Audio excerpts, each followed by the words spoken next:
How are you? Summer wouldn't be summer unless I did a book review from the beach. And you know that's where I am. It's where I've been the last 2 weeks. I've had some good weather, some not so good weather, but today the sun is shining and I thought, what a perfect way for me to just get out some book recommendations for you by doing a book review today. First, I'd like to thank my videographer Luke for hanging in there and videotaping this for me.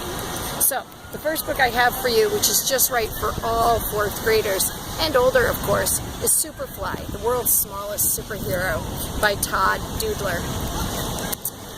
The story takes place in a town called Stinkopolis, where there's a Superfly. His name is Eugene Flystein.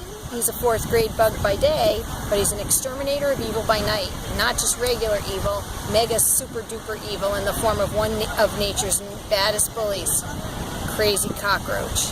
So, he has to deal with this crazy cockroach and defeat him. Will it happen? I don't know. You'll have to find out. I like this book. It was funny.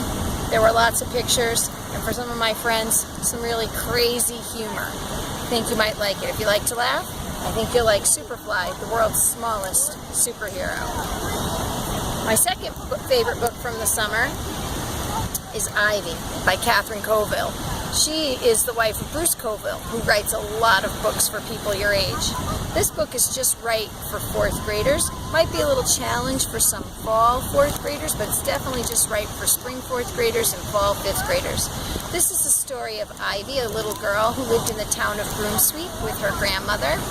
And they keep a house that isn't always neat, but they take care of creatures who need help, and they really just are good, kind people. All of a sudden, the new queen has decided that she's going to name one town the best town ever and have a circus in it if it's the nicest town. And so the town really tries hard to get grandmother and Ivy to clean up their cottage, but it's hard when certain magical creatures come along, like griffins and dragons and trolls. So, it's a really awesome story about loyalty and friendship and working together as a team. If you get a chance, you might want to pick up Ivy by Katherine Colville. My third and final book for today's book review, which is also my absolute favorite book of the summer, perhaps my favorite book of all year, is The Warden's Daughter by Jerry Spinelli. The Warden's Daughter is probably best for spring 4th graders and fall 5th graders. It's the story of a girl named Cammy, who lives in the prison apartment house because her father is the warden.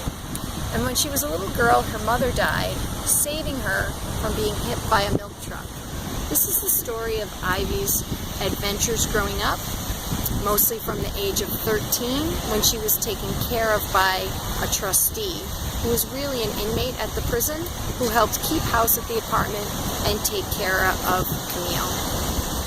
A lot of deep, talk-worthy discussions in this book.